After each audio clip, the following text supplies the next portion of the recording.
సాధారణంగా చాలామంది అడుగుతూ ఉంటారు, సార్ మీ యొక్క మెసేజ్లో, మీ యొక్క వీడియోస్లో ఏమి బాగుంటాయి అని. సాధారణంగా ఏం చేస్తున్నామంటే ఇంతవరకు రోజుకు ఒక 3 మెసేజ్లు మినిమం పెడదామని ప్రయత్నం చేస్తున్నాం.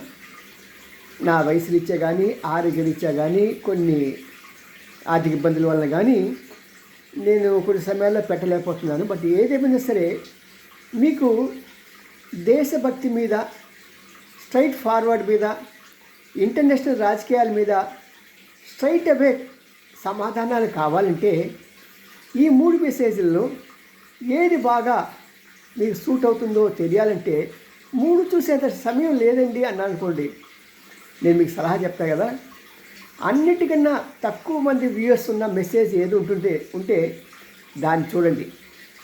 కారణం ఏంటంటే అవి చాలా స్ట్రైట్గా ఉన్నాయి కాబట్టి పక్క వాళ్ళకి, ప్రత్యేకంగా యూట్యూబ్ వాళ్ళకి బాధేస్తుంది. వాళ్ళు పెద్దగా ప్రమోట్ చేయరు దాని మీద ఆంక్షలు విధిస్తూ ఉంటారు తెలియకుండానే. ఎందుకంటే వాళ్ళు వ్యాపారస్తులు కదా. దట్ ఈస్ ఒకరు క్రిటిసైజ్ చేస్తే వాళ్ళు పక్కవాడు గొడవ పెట్టి మాకు యాడ్ ఇవ్వటం మానేయచ్చు కదా. ఏదైనా చేయొచ్చు. వాళ్ళని నిందించను నేను. అది వారు ధర్మం, మనదే మన ధర్మం. పాము ఉందనుకోండి, అది కాటేస్తున్నప్పుడు మనం తప్పించుకోవడం మన ధర్మం. అలాగే మా వీడియోస్లో కూడా మీకు సరైన స్ట్రైట్ అవే సమాధానాలు, గుచ్చుకునే సమాధానాలు, వాస్తవం తెలిపే సమాధానాలు కావాల్సిన వీడియోస్ కావాలంటే దేనికైతే బాగా తక్కువ వ్యూవర్స్ ఉంటారో దాన్ని చూడండి. అప్పుడు దానిలో విషయాలు మీకు ఎంత స్పష్టంగా కనిపిస్తాయంటే అరటిపండు ఒలిచి చేతిలో కానీ నోట్లో కానీ పెట్టినంత ఇదిగా ఉంటుంది.